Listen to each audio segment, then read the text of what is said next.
Oke, sorry ya, kedengaran semua? Iya, Bu. Iya, Bu. Oke, ini jaringan di kampus lagi tidak stabil dari kemarin. Oke, jadi saya ulang kembali. Jadi ketika kita melakukan shift pagi untuk satu orang, kemungkinan kan orang selanjutnya itu mengalami misalnya shift sore atau shift siang. Nah, ini juga bisa berakibat buruk bagi staff ya. Karena kenapa? Shift itu bisa merubah pola hidup. Nah, itu nanti jatuhnya bisa kena dari mentalnya ya. Jadi kalau teman-teman sudah belajar di ergonomi ya itu salah satu beban mental bisa juga diakibatkan karena shift. Karena terus terang ketika misalnya orang terus melakukan pekerjaan di pagi hari, otomatis akan berbeda dengan orang yang melakukan pekerjaan di sore hari ataupun malam hari. Nah, ini juga bisa jadi gini ya. Kalau di ilustrasi yang selanjutnya nih, I think we may want a more target approach to attract talent. Jadi dia bisa juga ketika misalnya perusahaan tidak memikirkan staffnya atau SDM-nya dan tidak membuat SDM itu sebagai aset. Nah, ketika misalnya dia mendapatkan offering lebih atau pemesanan yang lebih, nah ini bisa jadi dia mengharuskan atau kadang juga ada yang tidak memperbolehkan untuk stafnya tersebut melakukan misalnya izin dan lain-lain gitu ya, ataupun dipaksa untuk melakukan lembur. Nah, ini juga bisa mempengaruhi itu, makanya ada yang namanya serikat pekerja ya. Ada beberapa aturan yang harus sebenarnya dipatuhi oleh perusahaan, tapi pada kenyataannya banyak perusahaan yang masih melanggar aturan tersebut. Nah, yang terakhir nih, jangan sampai satu orang saja yang selalu available, atau ya, just because I'm available ya, doesn't mean I'm the best employee fit for the shift. Nah, bukan berarti karena dia selalu siap untuk shift tersebut, tapi jangan sampai karena dia selalu ada waktu untuk shift pagi, makanya dia terus dimasukkan ke dalam shift pagi. Seperti itu. Jadi pembagian shift ini sebisa mungkin harus adil ya, sehingga membuat komitmen atau apa ya istilahnya turnover karyawan juga bisa diminimalkan. Jadi perusahaan menjadi lebih loyal ke karyawan menjadi lebih loyal ke perusahaan. Oke, jadi permasalahan dalam penjadwalan tenaga kerja biasanya seperti ini. Ketika misalnya permintaan tenaga kerja cenderung fluktuatif pada waktu yang relatif pendek ya. Jadi tiba-tiba ada pemesanan dadakan ya. Nah, sehingga dia harus menambahkan waktu kerja. Kemudian pelayanan manusia tidak dapat disimpan untuk kemudian digunakan. Jadi karena kita manusia ya, beda sama penjadwalan mesin kemarin ya. Kalau mesin kita bisa misalnya disetting sedemikian rupa ya, kita tinggal dia bisa tetap jalan. Tapi pelayanan manusia tidak seperti itu. Makanya di sini juga biasanya ada pemakaian jasa yang kritis pada mutu pelayanan. Jadi ada bagian-bagian tertentu atau bagian kritis tertentu yang membutuhkan tenaga kerja lebih. Nah, itu bisa dialokasikan sesuai dengan kebutuhan.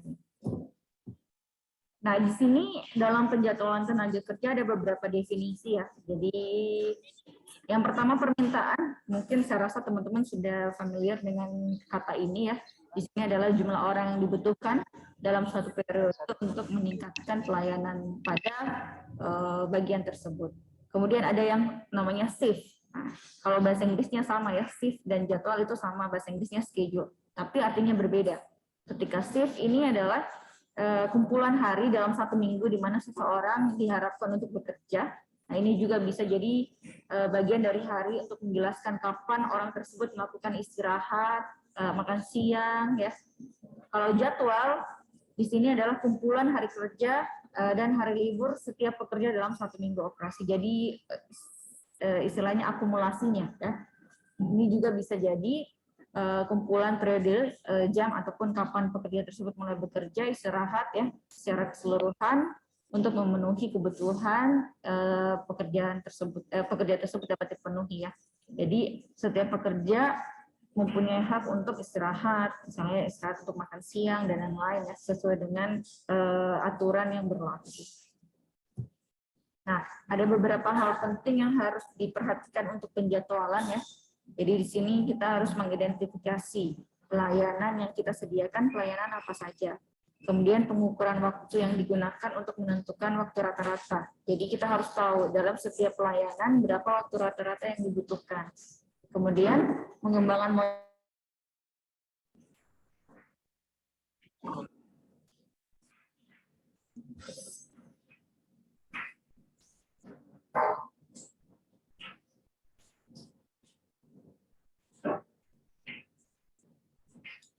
Oke ya, saya lanjutkan.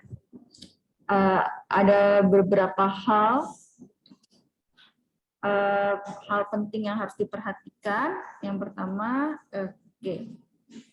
kemudian pengembangan model peramalan ya, kita sampai situ tadi. Pengembangan model peramalan untuk setiap pelayanan.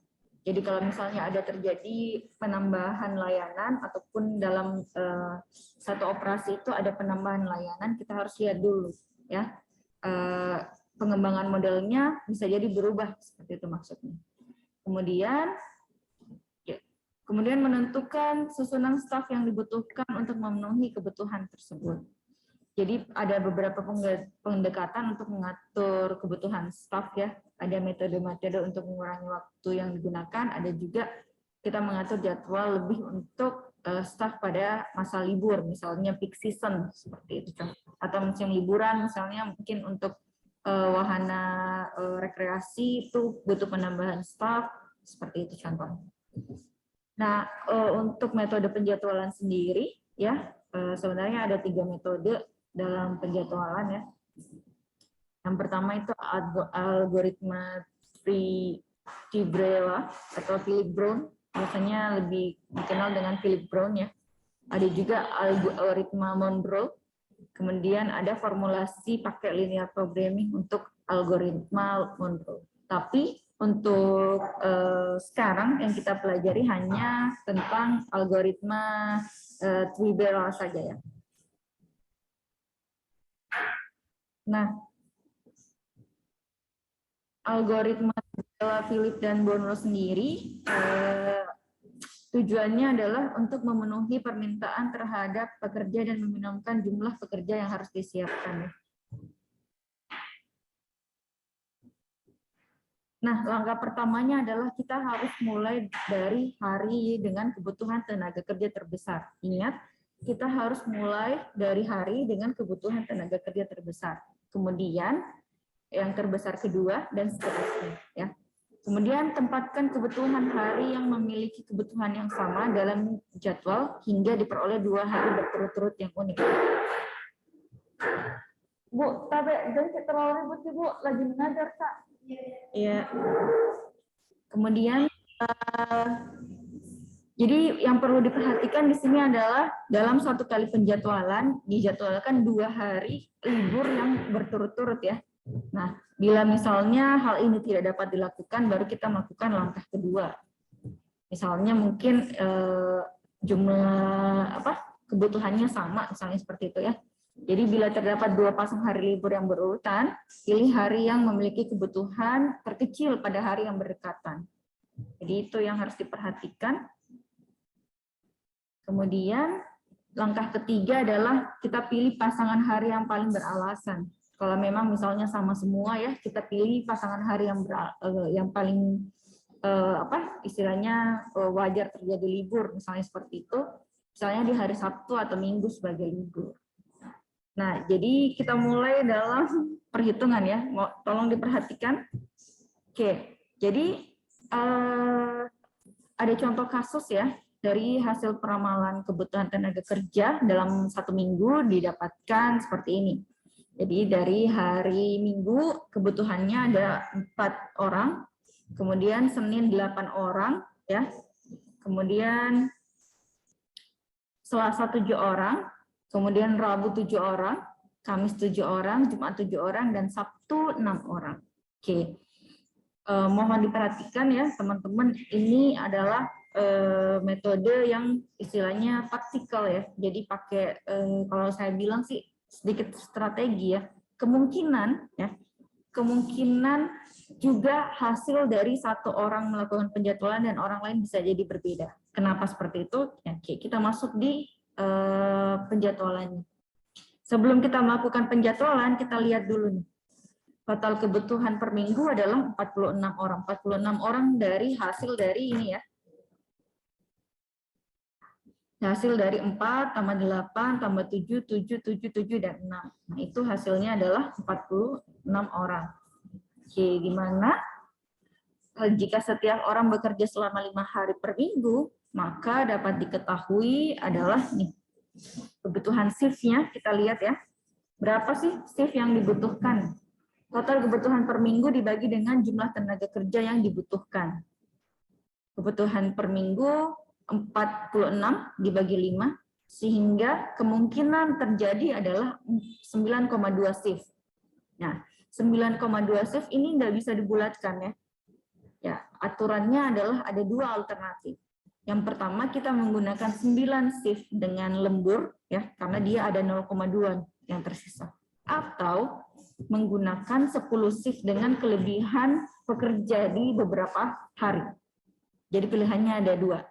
Kita menggaji lembur atau ada kelebihan jadwal ataupun orang pada hari-hari tertentu. Nah, untuk pertama ya, kita masuk ke shift pertama ya. Kita masukkan tabel tadi di mana sesuai dengan kebutuhannya ya.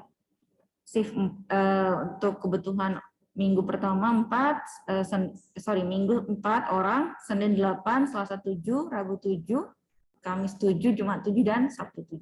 Kira-kira kita melakukan penjadwalan di hari ke berapa dulu nih? Kita mulai melakukan penjadwalan. Silakan. Kalau mengikuti kaidah tadi, hari ke berapa kita mulai melakukan penjadwalan?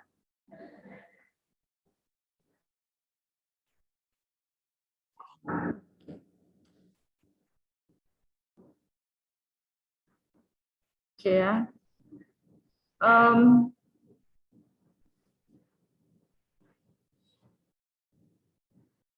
Halo? Sudah kembali kah? Iya, Bu. Oke. Oke, jadi kembali saya jelaskan ya. Jadi shift pertama kira-kira kita mulai penjadwalan di mana nih? Kalau kita kembali ke aturannya. Aturan. Oke. Mulai dari hari dengan kebutuhan tenaga kerja terbesar. Ingat ya. Mulai dari hari dengan kebutuhan tenaga kerja terbesar, kemudian terbesar kedua, dan seterusnya. Nah, kalau dari soal tadi, kita mulai penjadwalan di hari apa nih? Senin. Di hari Senin ya. Oke.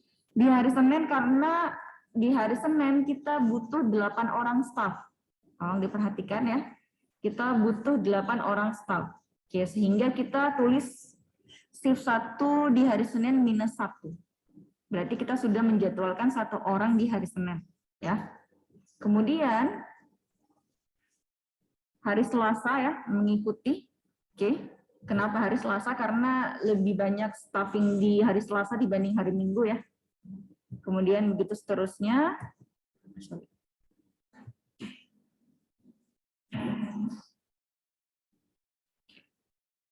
Oke, begitu seterusnya sampai di hari Jumat. Oke. Sampai di hari Jumat ya, kita sudah melakukan staffing. Hari Sabtu ingat harus ada 2 kali libur dalam setiap minggu. Sehingga hari Sabtu dan hari Minggu kita kategorikan libur. Oke. Kemudian kita jumlah ya. Jadi untuk hari Minggu kita masih butuh 4 orang. Hari Senin 7 ya, karena kita sudah menjadwalkan 1 orang ya di hari Senin. Kemudian Selasa 6, Rabu 6, Kamis 6, Jumat 6, Sabtu tetap 6. Kita belum menjadwalkan siapa-siapa di hari Sabtu. Sampai sini dipahami? Iya, Bu. Oke. Jadi tolong dipahami, kalau tidak paham soalnya agak susah nanti mengerjakan selanjutnya. Karena ini tadi di awal kan ya, kita ada 9 atau 10 shift. Nah, masuk ke shift 2.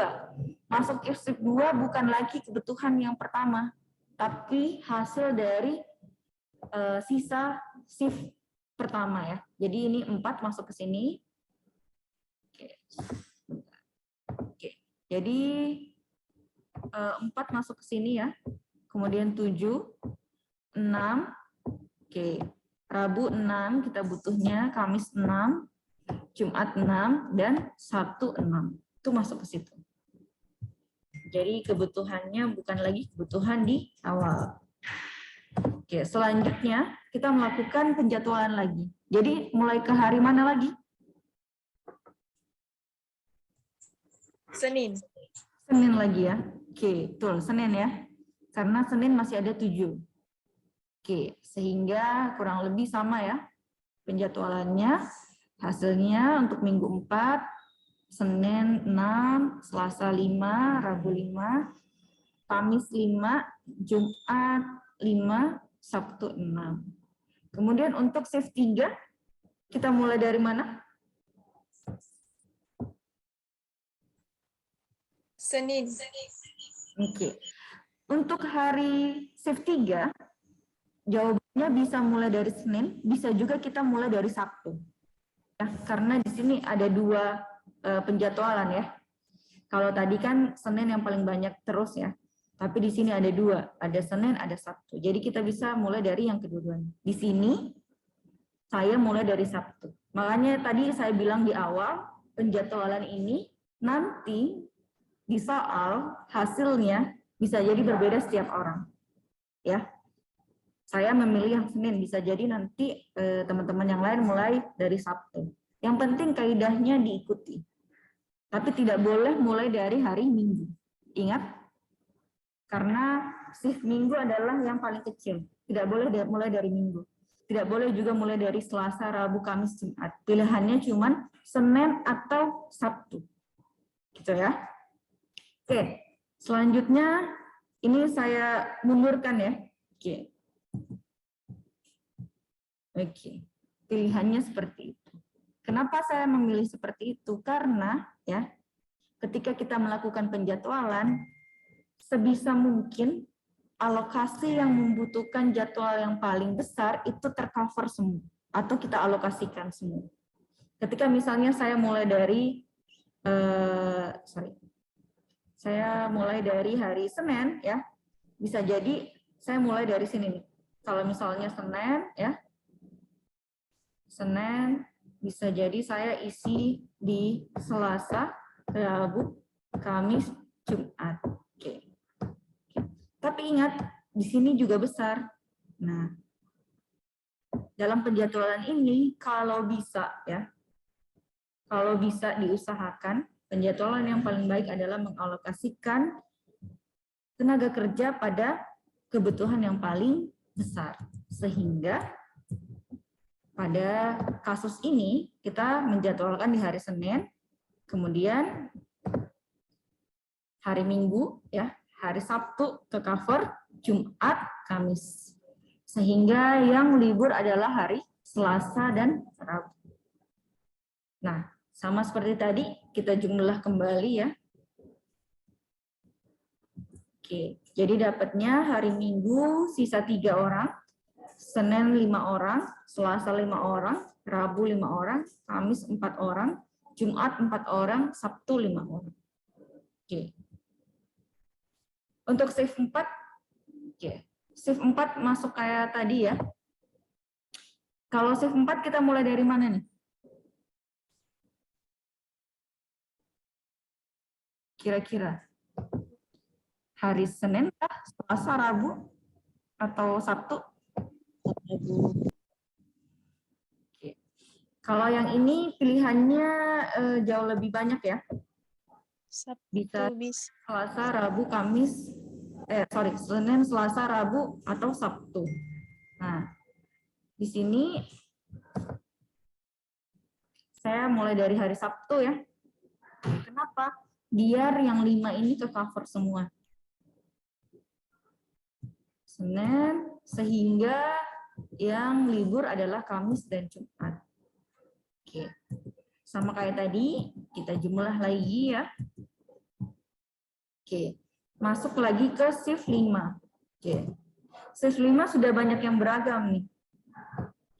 Sudah banyak yang beragam ya. Oke, berarti boleh memilih Senin, boleh memilih Selasa, Rabu, Kamis, Jumat, Sabtu. Oke.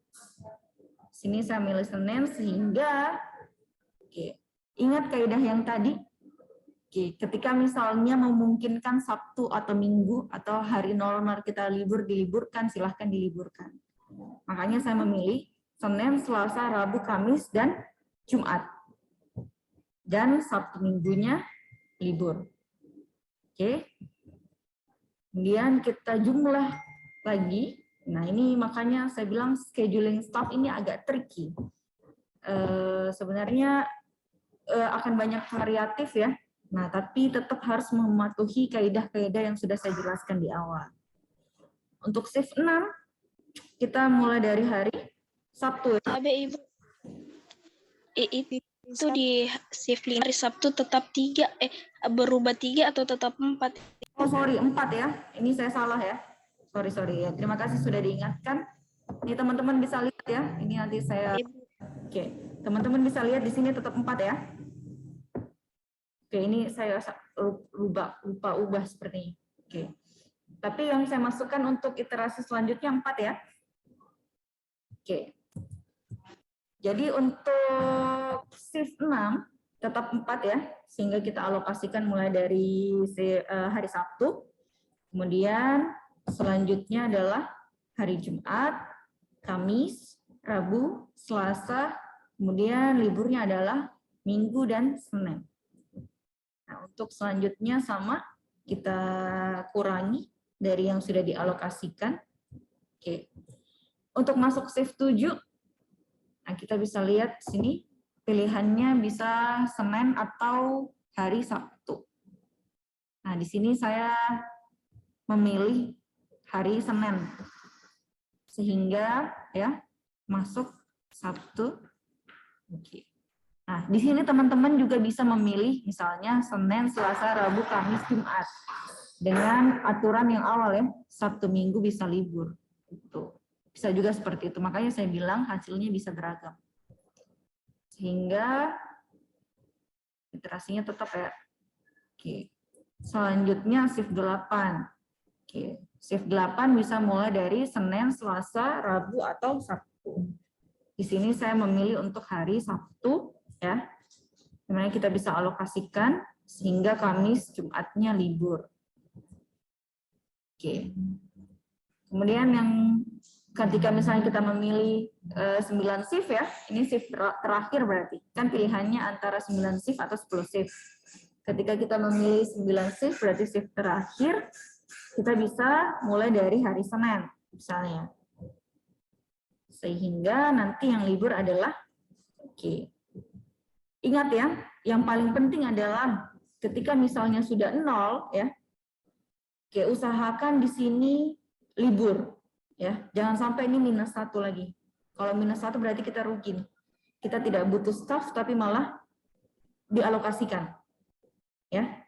Yang paling penting seperti itu. Kalau misalnya di sini sudah 0 kita tidak butuh, ya udah di sini bisa diisi duluan nih. Berarti harus di sini libur. Berarti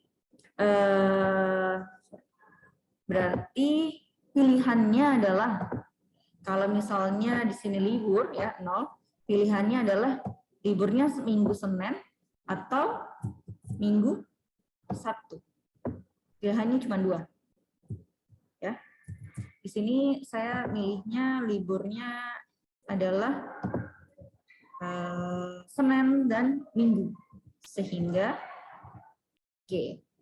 sehingga di akhir teman-teman bisa lihat ya, semua sudah teralokasikan, tapi kita ada 1 sisa. Berarti kita membutuhkan 1 staff. Kita kekurangan 1 staff di hari Sabtu jika menggunakan 9 shift. Maka hasil pengolahan dengan 9 shift didapatkan nih. Jadi libur Sabtu Minggu untuk shift 1, 2, 5, dan 9. Kemudian Minggu dan Senin untuk shift 6. Kemudian Selasa Rabu untuk shift 3 dan 7. Kemudian Kamis Jumat untuk shift 4 dan 8. Oke, dengan ingat kita harus ada plus 1 orang lembur di hari Sabtu. Ini kalau kita menggunakan 9 shift. Nah, kalau 10 shift gimana nih? Kan pilihannya tadi 9 shift atau 10 shift. Kalau 10 shift, ingat kita melakukan iterasi dari 9 shift tadi, maka di sini harus dihitung juga. Oke, sehingga kemungkinan ya ada kelebihan staf di 4 hari. Jadi kelebihan staf kita Selasa, Rabu, Kamis, Jumat. Maka hasil pengolahannya untuk libur Sabtu dan Minggu ada shift 1, 2, 5, dan 9. Untuk libur Minggu dan Senin ada shift 6 dan 10. Selasa, Rabu yang libur adalah shift 3 dan shift 7. Kamis, Jumat yang libur adalah shift 4 dan shift 8. Oke. Jadi iterasinya seperti ini ya. Kita staff ya. Ini staff yang kita alokasikan. Ini permintaannya tadi. Maka kalau kita menggunakan 10 shift ada overstaff. Kelebihan 4 orang lembur. Oke, jadi yang mana yang dipilih? Kalau seperti ini alokasinya lebih bagus kalau kita menggunakan 9 shift ya, karena yang lembur adalah cuma 1 orang. Dibanding kita menggunakan 10 shift. Pemilihannya nanti seperti itu. Nah, jadi untuk materi ini kesimpulannya yang pertama, penjadwalan atau pengaturan alokasi tenaga kerja ini bisa dilakukan dengan untuk mencapai efisiensi ya dalam suatu perusahaan ya, jangan sampai overstaffing. Kemudian penjadwalan tenaga kerja juga digunakan untuk merespon dari permintaan tenaga kerja setiap unitnya yang cenderung biasanya fluktuatif. Ini kebanyakan terjadi di perusahaan jasa biasanya. Kemudian pemakaian jasa juga sangat kritis untuk mutu pelayanan ya. Kalau misalnya kita saja misalnya di teller mau store uang tapi tellernya cuma 1 misalnya, nah, itu bisa mempengaruhi mutu pelayanannya. Kemudian metode penjadwalan ini merupakan alternatif teknik untuk menjadwalkan tenaga kerja sehingga pekerja nanti mempunyai jadwal yang sesuai dengan kepentingannya. Oke. Sampai di sini nih, ada yang ditanyakan? Oke, jadi ketika nanti ada soal, silakan Ramaningsih. Itu Bu. Yang harinya tadi Bu. Harinya, kenapa deh harinya? Bisa Bu tidak berurutan? Oh, maksudnya? Oh, udah bisa deh. Harinya bisa enggak berurutan, maksudnya kayak gimana nih?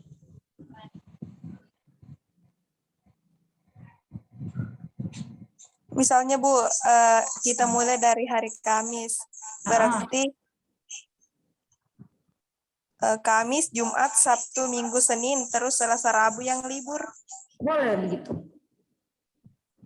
Boleh seperti itu, Rahma. Yang penting liburnya berdampingan. Yang tidak boleh, misalnya, coba saya. Yang tidak boleh adalah kita misalnya ya, mungkin yang tidak boleh misalnya ketika contohnya di shift, saya coba shift 8 ya. Misalnya di 8 nih, nah ketika misalnya kita mulai melakukan di sini ya, melakukan staffing, oke, saya coba di sini kita mulai staffing dari sini ya, ini berarti -1, dan ini -1 ya, -1, terus ini -1, ini -1, liburnya adalah Kamis dan Minggu. Yang kayak gini enggak boleh. Ingat, yang kayak gini enggak boleh. Kenapa? Karena liburnya tidak berdampingan. Karena untuk aturan Tuberla ini libur itu harus berdampingan berurutan. Jadi kalau misalnya mungkin pertanyaannya kita mulai, tidak harus selalu mulai dari hari ini pun urutannya ya. Kalau misalnya kalian mau urutkan mulai dari hari Senin, Selasa, terus Sabtu, Minggu boleh kayak gitu. Nggak masalah di urutan seperti itu. Yang jelas ketika misalnya mengurutkan liburnya harus berdampingan. Misalnya dia Sabtu, Minggu, atau misalnya Minggu, Senin boleh, Selasa, Rabu boleh, Kamis, Jumat boleh. Tapi kalau misalnya liburnya Selasa, Sabtu, boleh seperti itu. Karena itu aturan dari metode Tibel tadi. Bagaimana Rahma? Paham, Bu. Ada lagi yang ditanyakan, Dek? Karena habis ini saya akan ngasih tugas ya terkait metode penjadwalan mesin dan penjadwalan tenaga kerja. Oke, tugasnya juga lumayan banyak ya, karena ini tidak akan saya masukkan dalam UAS ya. Nanti saya masukkan dalam UAS, line balancing, dan ada sedikit tambahan. Oke, sehingga saya pengennya teman-teman bisa mengerjakan, karena ini pun juga menurut saya harus dikerjakan sendiri ya, karena setiap orang punya persepsi yang berbeda. Mungkin ada 1-2 orang yang bisa sama, tapi kalau misalnya sama semua ya kan tidak mungkin, karena kalau staffing penjadwalan itu pemikiran orang bisa jadi berbeda-beda. Trik yang digunakan juga bisa berbeda-beda. Seperti itu. Dan jelas sesuai dengan kaidahnya. Ada yang ditanyakan lagi? Silakan. Oke, mungkin sambil menunggu pertanyaan, saya absen dulu ya. Radian, ada Radian? Hadir, Bu. Radian, Musdalifah? Hadir, Ibu. Nur Afifah?